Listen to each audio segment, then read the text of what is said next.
On February 12, 1993, in the town of Bootle, Merseyside, England, James Bulger was with his mother, Denise Bulger, at the Strand shopping centre in Bootle.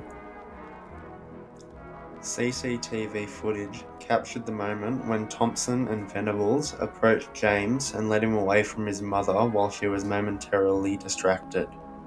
The boys took James on a distressing journey through various locations, including a canal and a railway line, where they subjected him to severe violence. The exact details of the events that led to James's death were not released to the public, but the severity of his injuries was revealed during the trial.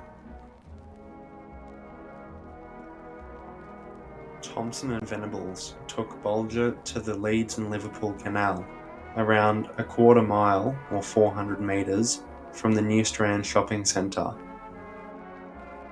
where they dropped him on his head and he suffered injuries to his face. The boys joked about pushing Bulger into the canal.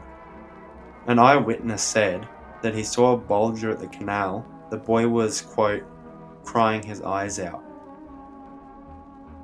The boys went on a 4-kilometre walk across Liverpool. They were seen by around 38 people, but most bystanders did nothing to try and intervene. 2 people challenged Thompson and Venables, but they either claimed that Bulger was their brother or that he was lost and they were taking him to the police station. At one point, the boys took Bulger to a pet shop, from where they were rejected. Eventually, the boys arrived in Walton. With Walton Lane police station across the road, they hesitated, then led Bulger up a steep bank to a railway line near the former Walton and Anfield railway station, close to Walton Park Cemetery. One of the boys threw blue paint they had shoplifted earlier into Bulger's left eye. They kicked him, stamped on him, and threw bricks and stones at him. They placed batteries in Bulger's mouth, and they may have inserted some into his anus, although none were ever found there. Finally, the boys dropped a 10-kilogram railway fish plate on Bulger. He sustained 10 skull fractures as a result of the bar striking his head. Pathologist Alan Williams stated that Bulger suffered so many injuries, 42 in total, that none could be identified as the fatal blow. The CCTV footage that showed the boys leading James by the hand became widely publicised. The police launched an extensive search, and the grainy images of the boys and James were circulated widely in the media. Tragically, 2 days later, on the 14th of February 1993, James's body was found on a railway line about 2.5 miles away. He had been brutally beaten and murdered. The investigation into James's murder quickly focused on Thompson and Venables, who were apprehended and charged with his abduction and murder. The fact that the perpetrators were only 10 years old shocked the public and raised difficult questions about the nature of the crime and the appropriate punishment for the child offenders. The trial of Thompson and Venables began at Preston Crown Court on November 1st, 1993. The boys were tried as an adult in court and faced charges of abduction and murder. The prosecution presented evidence including witness testimony, forensic evidence, and interviews with the boys. The defense argued that the boys were too young to fully understand the consequences of their actions.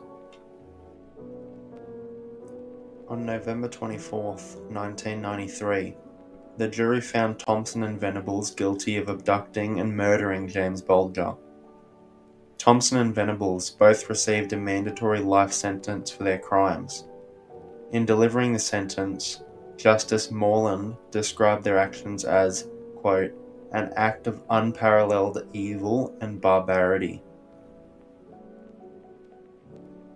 The case had profound impact on the public, promoting debates about child criminality, the age of criminal responsibility, and the effectiveness of the justice system in dealing with such cases. Their decision to try the boys as an adult in court and their subsequent sentencing generated significant controversy and led to calls for reforms in the treatment of child offenders. In the years following the trial, Thompson and Venables remained in the public eye. Concerns were raised about their rehabilitation and whether they could be safely reintegrated into society. Their identities were changed. They were given new names to protect them from potential vigilante attacks.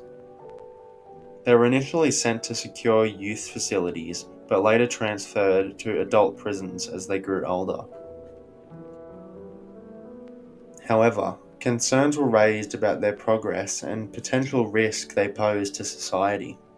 Thompson and Venables became eligible for parole when they reached adulthood. Venables was released on parole in 2001, but was subsequently arrested for possessing indecent images of children in 2010 and 2017. Thompson has reportedly not sought parole as of my knowledge cut off in September 2021.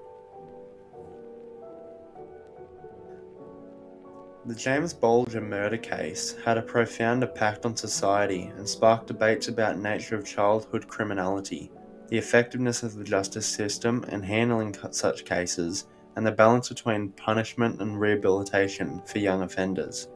The case led to changes in the legal system in the United Kingdom, including reforms of the age of criminal responsibility and the way child offenders are treated within the justice system.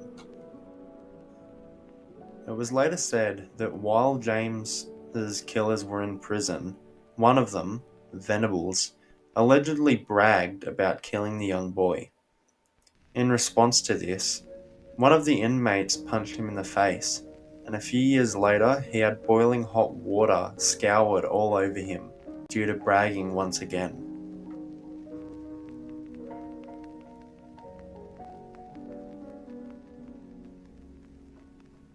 Rest in peace, James Bulger, and truly, may your soul rest peacefully.